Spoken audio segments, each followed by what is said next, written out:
The Far Cry series has always been more than just a collection of shooters. It is a true anthology of human survival in the most remote corners of the planet. Over 20 years ago, this franchise began as an ambitious technical experiment, and today it is synonymous with absolute gameplay freedom and the most charismatic villains in history. But despite the change of scenery, Far Cry's DNA remains constant. It is a story of a stranger in a strange land, about an ordinary person who finds themselves isolated, face to face with wild nature and ruthless tyrants. It is here, on the edge of civilization, where the law does not apply, that the signature madness we love this series for is born. Today, we will break down the top 5 projects that rewrote the history of Far Cry. Far Cry 4 is often called Far Cry 3 on steroids, and it's a compliment. Ubisoft realized they had struck gold, and instead of reinventing the wheel, they gave that wheel a rocket engine and the ability to fly. This is a game about scale and verticality. While in previous installments we ran through horizontal jungles, Kyrat forced us to constantly look up. It was the perfect sequel. It didn't break what was already working, but it made every mechanic deeper. The main change in the 4th installment is the sense of space. The Himalayas are not just a backdrop, they are a new kind of playground. The introduction of the gyrocopter and the grappling hook transformed world exploration into a dynamic dance. Now, you don't just run from point A to point B. You storm vertical cliffs and dive onto enemies' heads from the clouds. And, of course, we cannot ignore Pagan Min.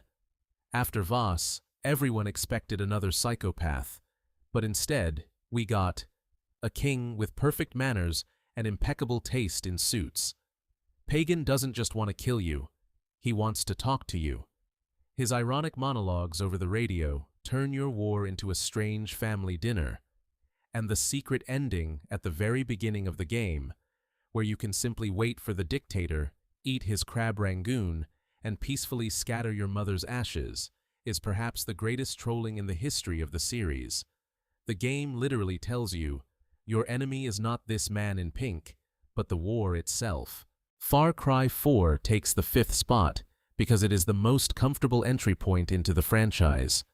It perfectly balanced a serious political drama about choosing between 2 rebel leaders with the absolute, unbridled madness of an open world. It is a project that proved a good formula becomes a masterpiece if you add a bit of Himalayan air and the ability to drop an elephant on an enemy's head. If Far Cry 4 was 3 on steroids, then Primal is Far Cry stripping away all of civilization and returning to its roots. Ubisoft took an incredible risk.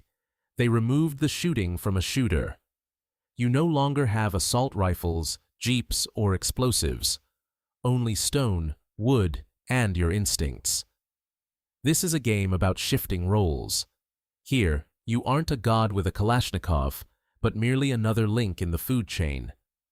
Primal proved that the Far Cry formula, capturing territories, gathering resources, hunting, works perfectly even without a single bullet, provided the atmosphere is built correctly. The main mechanic of the game is taming beasts. This isn't just a cosmetic feature. Your pet badger or saber-toothed tiger is your weapon, your stealth tool, and your protection. The moment you first whistle and watch a massive bear tear through an enemy camp while you sit in the bushes is pure bliss. In Primal, you invented technologies long before they actually appeared. Your owl is a full-fledged reconnaissance drone. It marks enemies, drops bee-bombs, and even attacks. Who knew the Stone Age was so high-tech? The developers brought in linguists to create a unique language for the tribes. This adds an incredible level of immersion. When enemies scream something incomprehensible at you, and you respond with a spear to the chest, it feels much more realistic than if they were cursing in English. In Primal, night is truly terrifying.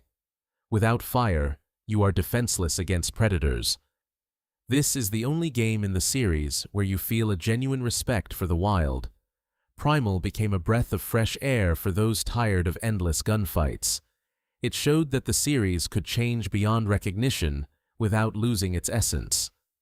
The Oros Valley is one of the most detailed and beautiful worlds ever created on the Dunya engine. This is nature as it was before we ruined everything. While previous installments played in the field of exotic adventure, Far Cry 5 delivered a gut punch with its relevance. The developers moved the action to the American heartland, making the enemy not a foreign dictator, but your fanatic neighbor. This is a game about radicalization and the loss of control. It takes third place because this is where Ubisoft finally dared to make major changes to the gameplay.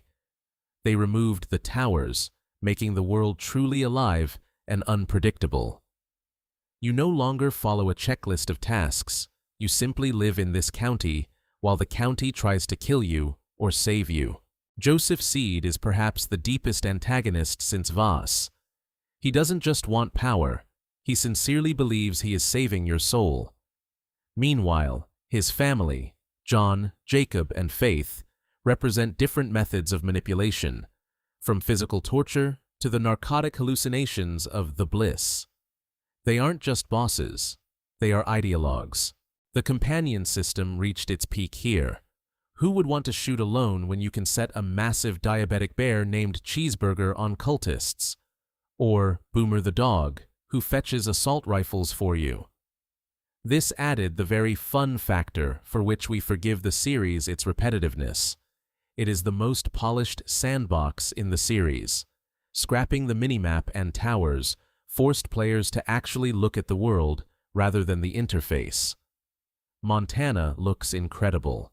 It is the perfect spot for fishing that turns into a combat zone every single minute. The finale that knocks the ground out from under you. The ending of Far Cry 5 is a bold middle finger to all player expectations.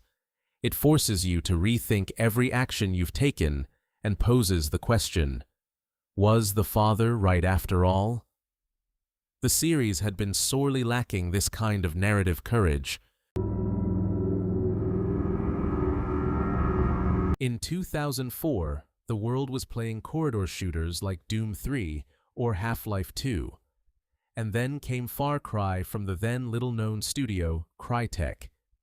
It didn't just give us open space, it gave us the illusion of infinite freedom.